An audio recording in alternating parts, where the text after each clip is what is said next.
let's just start with, how are you feeling right now in the current state of your life? I'm in a great spot in my life. I'm sure the question is going to come up about retiring, stepping away from the game a year ago. And I felt like, I'm 34 years old. I've been playing football since I was 7, and I played till I was 33. So that's a lot of years of my life, doing one thing every single day, being validated by one thing. But I felt like, to answer the question, I felt like mentally I was at a place where my gratitude wasn't right in life, and I needed to step away from football. With that being said, I was rich, obviously, with contractually making money, rich winning Super Bowls. But when you're in that world and you win a Super Bowl,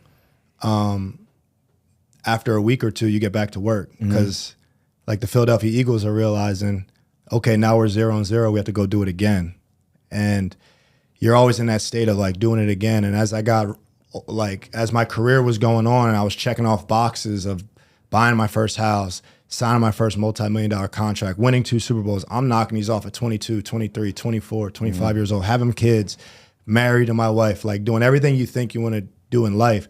I'm knocking all those boxes off, but it's always like, what's next? What's next? I had a really good year, but I didn't make a Pro Bowl. I got to get back to work.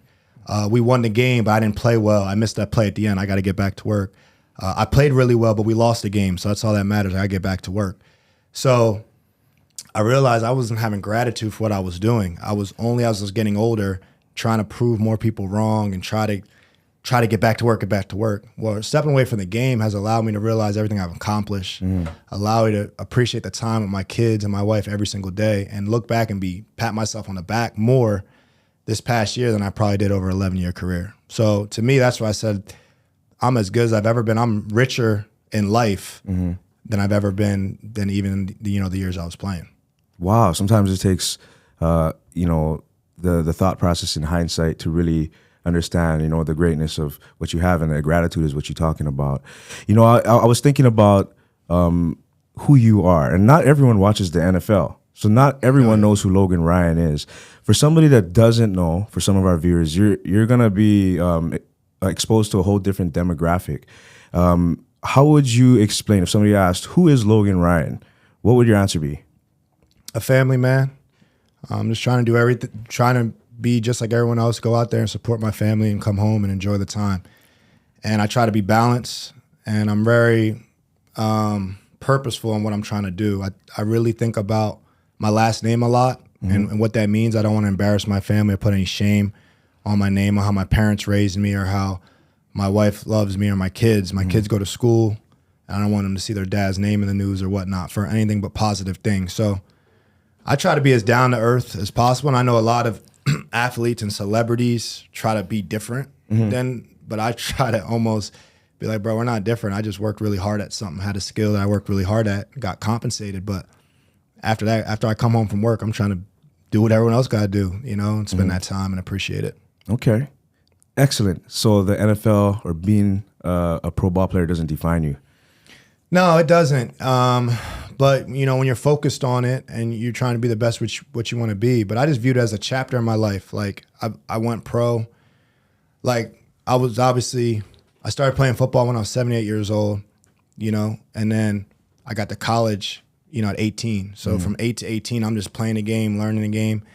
You get to college, that's when you get introduced to the business side of things. Obviously, the NIL now, but like they're making your schedule. You're working long days. You're going to class. You're practicing.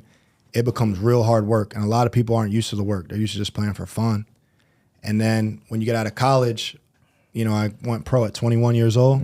So I look at that 21 to 32, 33, that 10, 11, 12 years as another chapter in my life where I was a pro, and I'm doing it at the highest level, competing against the best in the world, having that attention to detail, that intensity every single day of my life to stay up as one of the best in the world, to defend my titles, to live that really regimented life.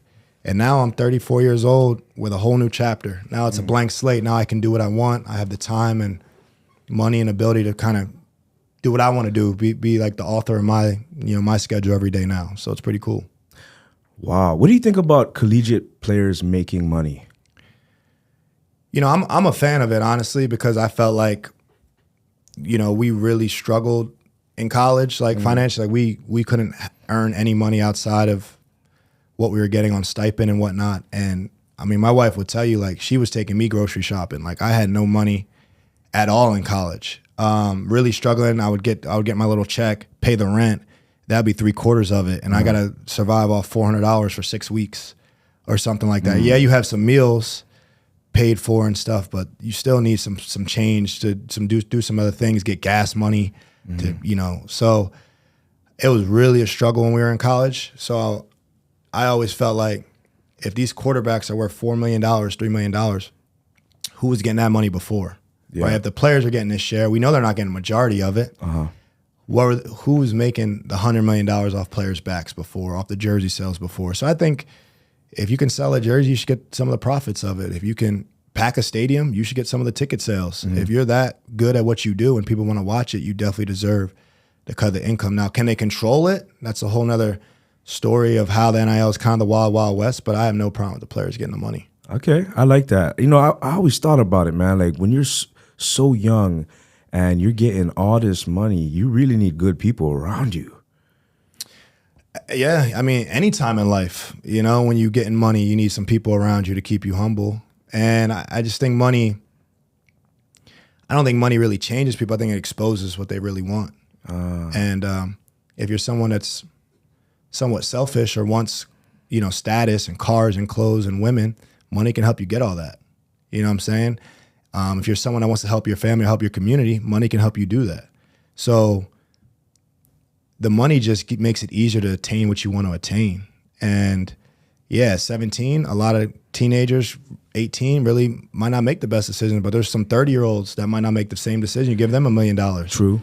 So True. I don't really think it has much to do with it. It's kind of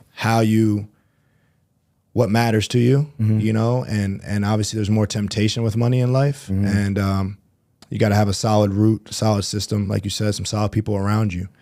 But, you know, there's some 50-year-olds that'll make some selfish decisions with money as well. True. Tell me this. For somebody that publicly signed a $31 million contract for 3 years, how does that change the dynamic with your friends and your family? Well, I just think it's a situation that we only do with athletes, that we make their salary public on TV. So everyone is now in my pockets knowing what I got and knowing what I get. And a lot of my family, a lot of people don't know how taxes work or know how much I'm really getting. They don't know that majority of that money is not guaranteed to even get. So if I sign $31 million, I'm already going to lose, 12, 14 of it to taxes. So I'm really only getting, 17 million, which is great, but I'm getting that over 3 years, right? And only 8 of it's guaranteed.